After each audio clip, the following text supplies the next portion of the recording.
This video, you'll hear the tragic story of George Ruhe, a professional photographer and a sailing enthusiast who went missing on Lake Champlain, where he keeps his boat, the Sea Nymph. Subscribe to Sailboat Sailing and hit the bell notification icon so you can see ripped from the headline stories like the mysterious disappearance of Sadie Thibodeau or the dismasting and rescue of Abalash Tommy in the Golden Globe race.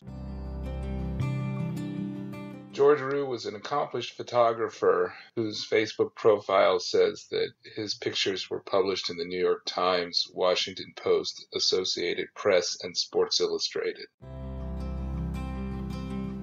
Here are a series of press releases from the Vermont State Police, Trooper Andrew Lease.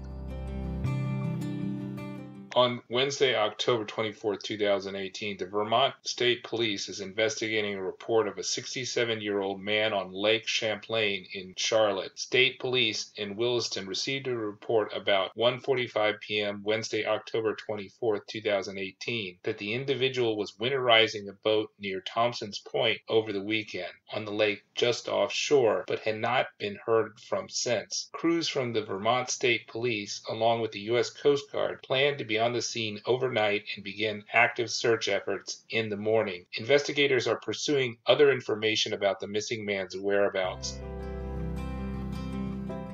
As search efforts continue on Thursday, October 25, 2018, the Vermont State Police is identifying the missing man as George Ruhe, 67, of Wethersfield, Connecticut, and Brattleboro, Vermont. Mr. Ruhe was last seen at Point Bay Marina in Charlotte, Vermont at about 11 a.m. Sunday and indicated in a message to a friend that he was rowing at that time. A dinghy used by Mr. Ruhe to reach his sailboat, which is moored at the marina a short distance from shore, also is missing. His vehicle was found Wednesday parked at the marina. He was reported missing Wednesday afternoon after failing to appear for meetings earlier in the week. The Vermont State Police dive team is working today to locate Mr. Ruhe and the dinghy, including with the use of sonar. The U.S. Coast Guard also is assisting.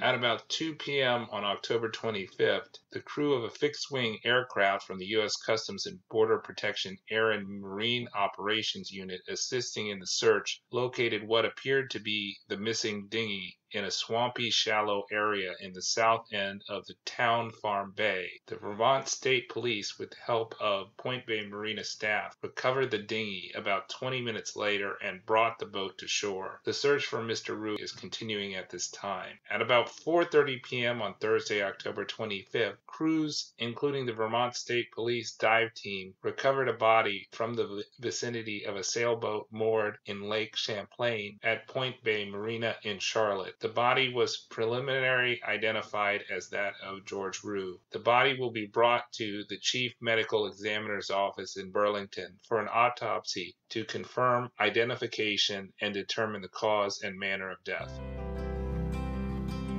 The water temperatures in Lake Champlain were in the low 50s when George Ruhe paddled out to his boat. If he fell off his dinghy and got into the water, he only had 10 to 15 minutes before he would lose manual dexterity. It is often very hard to climb aboard a sailboat that does not have a boarding step because most boarding ladders are up and locked on moored sailboats. He could have been trying to climb on a sailboat but lost manual dexterity and the ability to swim and drowned soon after. Wearing a life jacket can greatly increase your survival chances because the loss of manual dexterity will not mean that you immediately drown, and you can survive in the water for much longer because you do not need to use your limbs to float.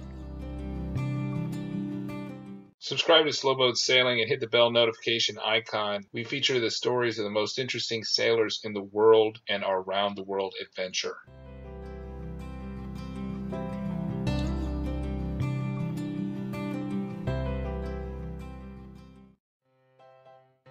I talked to Greg Cutson of Mantis Anchors about why weight in the tip of the Mantis anchor is so important. The main issue I perceived with anchors was not really ultimate holding power. The reason they failed was because they never really properly set first place. So very rarely 25 knots, you're overpowering a well-set anchor.